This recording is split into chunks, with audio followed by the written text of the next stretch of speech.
Olá, nesse encontro a gente vai ter o prazer de ouvir um pouquinho o professor Gustavo Reis sobre as escolhas e o processo de empreendedorismo que ele teve que ter para mudar do emprego nos Estados Unidos, na área de informática, ou no setor de tecnologia, para o sonho de se tornar professor. A gente vai poder enxergar, nessa perspectiva, como os modelos mentais impactam nas nossas decisões. Aproveitem bastante aí esse encontro.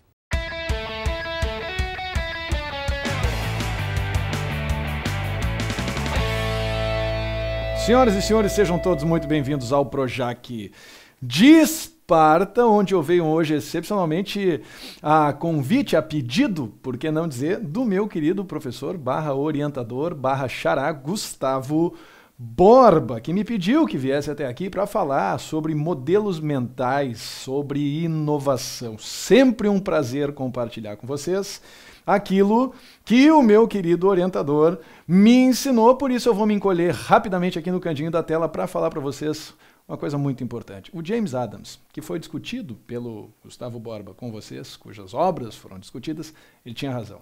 Essencialmente o que ele propõe é que regras existem para serem quebradas, e a minha missão é mostrar para vocês que no meu caso isso tem funcionado relativamente bem. Espero que vocês ao final dessa breve explanação concordem.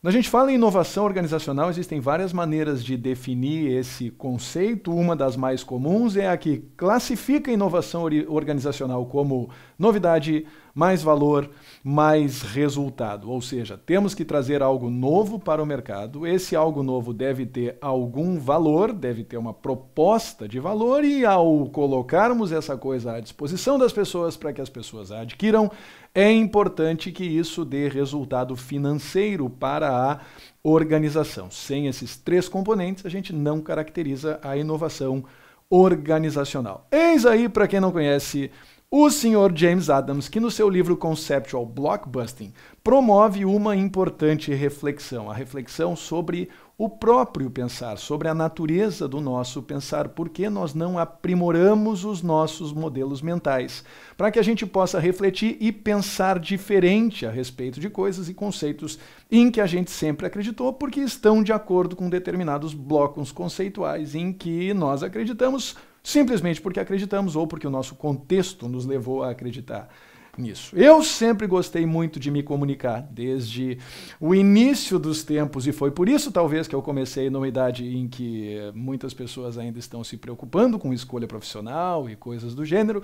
Comecei a dar aula numa época em que eu ainda tinha alguma dificuldade, como dá para perceber, para escolher a minha indumentária. Eis que me formei alguns anos depois, em Ciências da Computação, nesta bela cerimônia, e mais tarde tive a oportunidade de viver aquilo que as pessoas classificam como o sonho americano. Conheci muitas cidades nos Estados Unidos, permaneci lá por 5 anos, trabalhando no mercado corporativo americano. Até o momento em que eu decidi que havia chegado a hora de voltar. E é claro que as pessoas ficaram um pouco assustadas com essa minha decisão, porque, de certa forma, sob a sua perspectiva, essa decisão de voltar, ela contrariava frontalmente o conceito de inovação. Não havia nenhuma novidade em voltar, eu estava voltando para dar aula novamente, abrindo mão do sonho americano para isso. Não havia valor, porque, afinal de contas, eu seria apenas mais um professor na humanidade e não teria a posição de destaque que eu poderia eventualmente ter se prosseguisse investindo na carreira nos Estados Unidos, e também não haveria resultado. É claro que vamos combinar resultado financeiro para professor no Brasil, uma coisa extremamente controversa e improvável. Eis que alguns anos depois dessa decisão de voltar, eu resolvi montar o meu próprio curso e trazer para o mercado uma proposta de turmas pequenas, de relacionamento professor-aluno, de alta intensidade, de proximidade, de cumplicidade.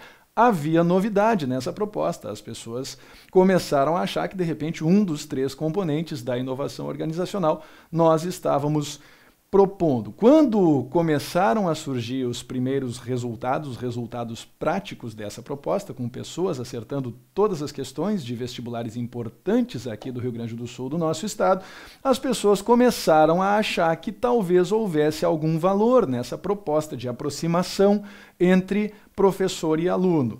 E aí, eventualmente, mais e mais pessoas começaram a procurar, nós começamos a precisar de salas um pouco maiores, como essa sala, esse auditório, na Unicinos Porto Alegre, para a realização de uma aula pré-prova em 2013, e as pessoas começaram a perceber que talvez aquilo tivesse dando algum resultado, claro que um resultado limitado à nossa escolha de trabalhar com turmas pequenas, mas ainda assim um resultado. E aí, segundo uma breve reavaliação, se tem novidade, se tem valor, se tem resultado, talvez a gente tenha trazido de fato para o mercado uma proposta inovadora, por que não dizer? E a partir daí, então, lambendo as feridas, a gente vai para as lições pós-choque, depois do choque da decisão do retorno e depois que as coisas, de certa forma, se mostraram decisões acertadas ou resultados de decisões acertadas. Primeira informação importante, o nosso amigo James Adams tinha razão, sabe por quê?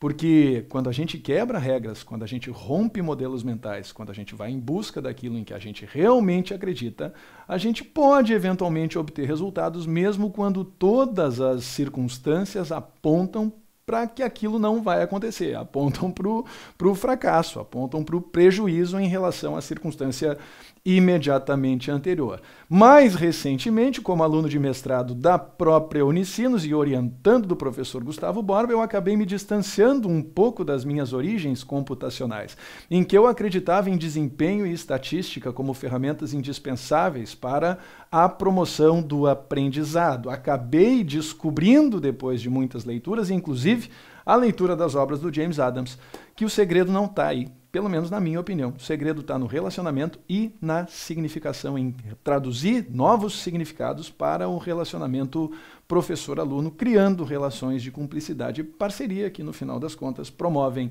efeitos de sentido como motivação, entusiasmo, e empatia, humor e uma série de outros efeitos que são benéficos, que são positivos para a construção da aprendizagem. No final das contas, conforme nós aprendemos e insistimos no design, na inovação organizacional, não importa tanto, meus amigos, minhas amigas, o que a gente cria, o que importa realmente é o que as pessoas fazem com aquilo que a gente cria. É quem a gente muda com aquilo que a gente cria. E é a partir dessa mensagem que eu gostaria então de agradecer a oportunidade de vir até aqui participar virtualmente deste curso online e me colocar à disposição para que vocês entrem em contato comigo a qualquer momento, se assim o desejarem. Foi um grande prazer estar com vocês, meu querido orientador Gustavo Borba. Espero que esteja, essa intervenção esteja de acordo com a sua expectativa. Um grande abraço, tchau. Espero que vocês tenham aproveitado o encontro e até mais.